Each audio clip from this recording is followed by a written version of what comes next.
সবাইকে জয় যিশু। আমাদের মহান প্রেমময় পিতা প্রভু যীশু খ্রিস্টের নামে আমি আপনাদের সবাইকে স্বাগত জানাই। আজকের এই রাত্রিকালীন প্রার্থনায় আমরা উপস্থিত হয়েছি, তাই আসুন আমরা ঈশ্বরকে ধন্যবাদ দিই এবং আমরা তার কাছে আমাদের নিজেদের জীবনকে সমর্পণ করি। আসুন আমরা আজকে যে প্রার্থনা করব, যে বিষয়ের উপরে প্রার্থনা করব, যে আমরা খ্রিস্ট বিশ্বাসী যারা রয়েছি, আমাদের তিনটি বিষয় খুব ভালোভাবে মনে রাখতে হবে। সেই তিনটি বিষয় নিয়ে আমি আজকে আলোচনা করব। আমরা প্রথমত আমরা দেখি যে আমরা এক নম্বরে দেখব যে আমরা ঈশ্বরের প্রতিমূর্তিতে ঈশ্বর আমাদিগকে বানিয়েছেন। আমরা আদি পুস্তক তার 1 অধ্যায় যদি 27 পদ আমরা পাঠ করি, তখন আমরা দেখব যে ঈশ্বর তার নিজের প্রতিমূর্তিতে আমাদিগকে, মানুষকে তিনি সৃষ্টি করেছেন। তাই ঈশ্বরের একটা আমাদের জীবনের জন্য একটা উদ্দেশ্য থাকে, তাই না? এবং ঈশ্বর চান যে আমরা প্রত্যেকে আপন আপনভাবে আমরা সুন্দর।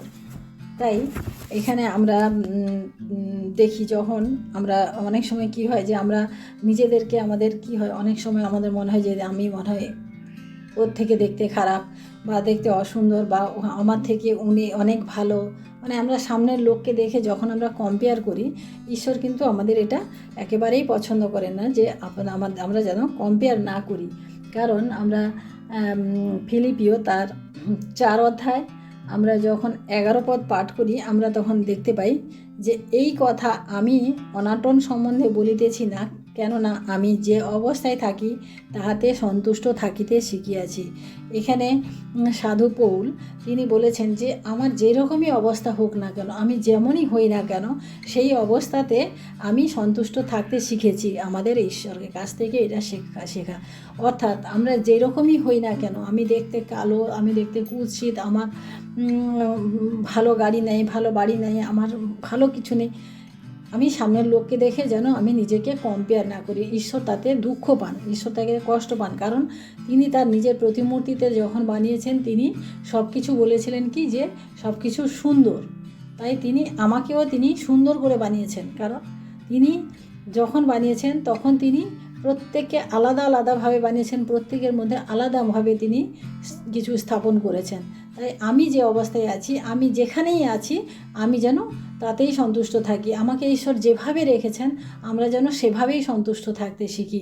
এইটা হচ্ছে আমাদের 1 নম্বর কথা। কারণ আমরা এই জগতে যখন আমরা দেখি যে আমরা প্রচুরভাবে কম্পিটিশানে আমরা নেমে যাই, কিন্তু ঈশ্বর আমাদের সেটা চান না। ঈশ্বর বলেছেন যে তোমরা যেই অবস্থাতে থাকো সেই অবস্থাতে সন্তুষ্ট থাকতে চেষ্টা করো, কারণ তাতেই তিনি খুশি হন, তাতেই তিনি আমার সমস্ত প্রয়োজন তিনি তখনই দেখেন যখন আমি আমার নিজের অবস্থাতে খুশি। কারণ তিনি জানেন যে আমার কি দরকার নয়, তিনি কিন্তু সব সময় জানেন, এবং তিনি সব সময় আমাদের যেটা প্রয়োজন বা আমার জীবনের জন্য যেটা ভালো, তিনি কিন্তু সেটাই করেন।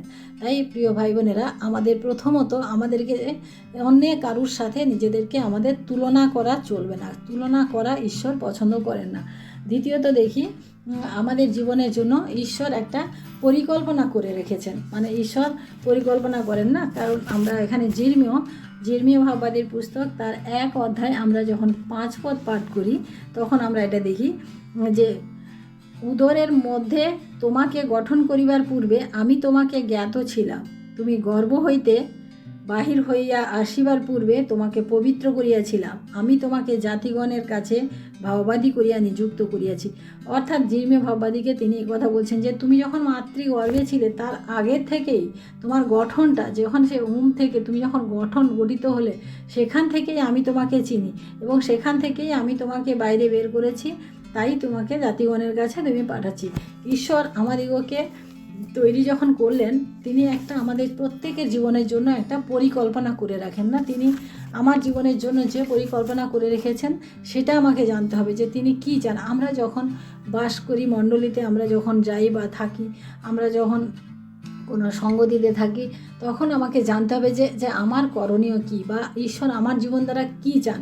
অনেকে হয়তো প্রার্থনা করতে পারেন, অনেকে হয়তো বাইবেল প্রচার করতে পারেন, অনেকে হয়তো বাচ্চাদিগকে আনন্দ দিতে পারেন। এই যে সমস্ত পরিকল্পনা আলাদা আলাদাভাবে, অনেকে হয়তো মাদেরকে একত্রিত করে মাদেরকে কিছু মানে শিক্ষা দিতে পারেন। এই যে প্রত্যেকের মধ্যে আলাদা আলাদা যে গুণ রয়েছে, এটা কিন্তু ঈশ্বরের পরিকল্পনা। কারণ আমরা না হলে সবাই একই রকম হয়ে যেতাম, সবাই একই রকমভাবে চলতাম, কিন্তু ঈশ্বর এভাবে আমাদিগকে করেনি। ঈশ্বর তার নিজের পরিকল্পনা মাফিক আমাদিগকে তৈরি করেছেন, এবং সেই যে পরিকল্পনাটা কী সেটা আমাদিগকে জানতে হবে। ঈশ্বরের পরিকল্পনা কী আমাকে জানতে হবে।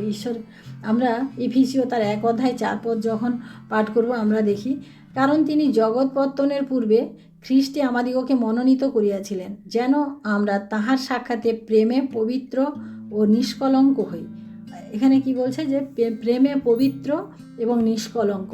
তিনি আমাদিগকে কী বলছে, জগৎ পত্তনের পূর্বে, মানে জগৎ সৃষ্টি হওয়ার পূর্বে, যখন সেই জগৎ একবারে পুরো অন্ধকার জলের মধ্যে ছিল, সেই তার আগের থেকে তিনি আমাদিগকে মনোনীত করে রেখেছেন খ্রিস্টে। তাই তিনি বলছেন যে তিনি যেটা চান, কি চান তিনি, যেন তাহার সাক্ষাতে আমরা প্রেমে পবিত্র ও নিষ্কলঙ্ক হই। প্রেমে পবিত্র এবং নিষ্কলঙ্ক কিভাবে হব আমরা? নিষ্কলঙ্ক মানে আমার গায়ে কোনো কলঙ্ক লাগবে না সেটা নয়, কিন্তু আমরা যখন আমাদের জীবনযাপন করি, আমাদের সামনের লোককে আমরা কিভাবে অ্যাকসেপ্ট করছি, কিভাবে তার সাথে কথা বলছি, কিভাবে তার সাথে আচরণ করছি, সমস্ত কিছু তিনি কিন্তু লক্ষ্য করেন, তিনি কিন্তু দেখেন। তাই ঈশ্বরের যে পরিকল্পনা তিনি যে আমাদের জন্য রেখেছেন, সেটা কিন্তু আমাদেরকে জানতে হবে। আমার জীবন দ্বারা যেটা করা সম্ভব হবে, যেটা আমি করতে পারবো ঈশ্বরের জন্য, যেটাতে ঈশ্বর আমাকে মানে ঈশ্বর খুশি হবেন, সেটা কিন্তু আমাদেরকে করতে হবে। এবং আমরা 3 নম্বরে দেখি যে ঈশ্বরের পরিকল্পনাকে পূরণ করতে হবে। ঈশ্বরের পরিকল্পনা আমরা কি করে পূরণ করব? তিনি তো আমাদের জন্য একটা পরিকল্পনা করেই রেখেছেন, এবং কি করে আমরা পরিকল্পনা পূর্ণ করব, তার জন্য আমাদিগকে প্রতিনিয়ত আমাদিগকে বাইবেল পাঠ করতে হবে, ঈশ্বরের বাক্যকে জানতে হবে। আমরা যত ঈশ্বরের বাক্যকে জানবো, তত আমার জীবনে আমি স্থিরভাবে বাস করার জন্য যে সাহস, যে ক্ষমতা, সেটা কিন্তু আমি পাবো। তাহলে আমাকে এই অন্যের সাথে কম্পেয়ারও করতে হবে না, অন্যের কাছে আমাকে ছুটে বেড়াতে হবে না। কারণ আমরা যদি ঈশ্বরের বাক্য পাঠ করি, বা ঈশ্বরের বাক্য যদি আমাদের মধ্যে থাকে, তিনিই আমাদেরকে পথ দেখিয়ে দেবেন যে কিভাবে আমরা চলবো, বা কিভাবে গেলে আমাদের মানে স্থির লক্ষ্যে পৌঁছাতে পারবো। এই জগতে থাকাকালীন আমাদের কি লাগে? আমাদের লাগে একটু শান্তি, একটু প্রেম, একটু ভালোবাসা, এবং সুন্দরভাবে একটা মানে সমাজ, বা সুন্দরভাবে একটা পরিবার, এইটাই লাগে। এর জন্য আমাদেরকে প্রতিনিয়ত বাইবেল পাঠ করতে হবে, কারণ বাইবেলের মধ্যেই দেওয়া আছে যে আমার জীবনে আমি কিভাবে এগোতে পারবো। বাইবেল প্রত্যেকটি বিষয়ে আমাদেরকে শিক্ষা দেয়। আমার জীবনে প্রত্যেকটি পরিকল্পনা তিনি কিন্তু আগে থেকে লিখে রেখেছেন। তাই সেই পরিকল্পনাগুলিকে জানতে হলে, সেই পরিকল্পনাগুলিকে বাস্তবায়িত করতে হলে আমাদের এই 3টি জিনিস খুব সুন্দরভাবে মনে রাখতে হবে। প্রথমত, যে ঈশ্বর তার নিজের প্রতিমূর্তিতে আমাদেরকে সৃষ্টি করেছেন, তাই আমাদের অন্যের সাথে আমার নিজেকে আমি তুলনা কখনোই করব না। দ্বিতীয়ত, তিনি আমাদের জীবনের জন্য প্রত্যেকের জন্য আলাদা আলাদা পরিকল্পনা করে রেখেছেন, এবং সেই পরিকল্পনাকে আমাদের সম্মান দিতে হবে। আমাদের জন্মের পূর্বেই তিনি আমাদেরকে তৈরি করে রেখেছেন আমাদের জন্য পরিকল্পনা, এবং সেই পরিকল্পনা আমাদেরকে 3 নম্বরে আমাদেরকে তার পরিকল্পনা আমাদেরকে পূরণ করতে হবে। আমাকে যদি একটা সংসারের মধ্যে একটা স্বামী স্ত্রী মানে সন্তান দিয়ে যদি ঈশ্বর এখানে আমাকে রেখে থাকেন, তাহলে আমার যে কাজ, স্ত্রী হিসেবে আমার যে কাজ, সেটা কিন্তু করা হচ্ছে ঈশ্বরের পরিকল্পনাকে পূর্ণ করা। আমার সেই কাজগুলো আমাকে করতে হবে। আর সেই কাজ থেকে আমি যখন আলাদা হয়ে যাই, আমি যখন মানে দূরে চলে যাই, বা আমি যখন সেটা করতে অসম্মত হই, তখন কিন্তু এটা ঈশ্বরের পরিকল্পনা এখানে বাস্তবায়িত হয় না। তাই প্রিয় ভাই বোনেরা, আমি প্রত্যেকের আলাদা আলাদা যে পরিকল্পনা দিয়ে ঈশ্বর পাঠিয়েছেন, তা যেন আমরা বুঝতে পারি, এবং তা যেন আমরা জানতে পারি। একজন পুরুষকে যে পরিকল্পনা দিয়ে ঈশ্বর পাঠিয়েছেন, তার সংসারে তার যে দায়িত্ব, যে কর্তব্য, সেটাও যেন সেভাবে আমরা পালন করি। তাই আসুন প্রিয় ভাই বোনেরা, আমরা আজকে প্রার্থনা করি, ঈশ্বরকে ধন্যবাদ দিই যে তিনি আমাদের জীবনের জন্য পরিকল্পনা করেছেন। তিনি তার নিজের প্রতিমূর্তিতে আমাদিগকে তৈরি করেছেন, এবং তিনি যে বাস্তব পরিকল্পনাগুলি বাস্তবায়িত করার জন্য তিনি যে ঈশ্বরের বাক্য আমাদের সামনে তুলে ধরেছেন, সেই বাক্য যেন আমরা প্রচুর রূপে মনন করি। আসুন আমরা আজকে প্রার্থনা করি। Hallelujah, hallelujah, hallelujah. মহান প্রেমময় পিতা, তোমার মহানামের ধন্যবাদ প্রশংসা করি প্রভু। আজকের এই রাত্রিতে প্রভু, তোমার এই সুন্দর বাক্য পাঠের মধ্য দিয়ে, তোমার এই সুন্দর বাক্যের মধ্য দিয়ে আমরা চলতে পেরেছি প্রভু, তাই তোমায় ধন্যবাদ করি প্রভু। প্রভু, তোমাকে ধন্যবাদ করি প্রভু যে তুমি আমাদের জীবন দ্বারা প্রভু তোমার মহিমা নাও, গৌরব নাও। তুমি যেভাবে চাও প্রভু, আমরা যেন সেইভাবে নিজেদের জীবনযাপন করতে পারি এই জগতে যতদিন থাকবো প্রভু। কারণ একদিন আমরা প্রত্যেকে প্রভু তোমার সাথে যাব, তোমার সাথে মিলিত হব এবং আমরা সেখানে তোমার রাজ্যে বাস করব।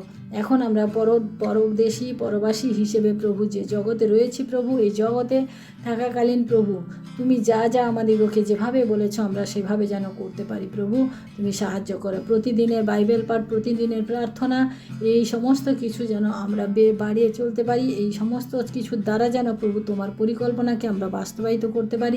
তাই তোমায় ধন্যবাদ করি প্রভু। তুমি সঙ্গে থেকে আশীর্বাদ করো প্রভু। তোমার অনুগ্রহ দয়া তুমি আমাদের জীবনে রেখো প্রভু। তোমার স্বর্গদূত দিয়ে আমাদের জীবনকে তুমি ঘিরে রাখো প্রভু। শয়তানকে তুমি আমাদের জীবনে প্রবেশ করতে দিও না প্রভু।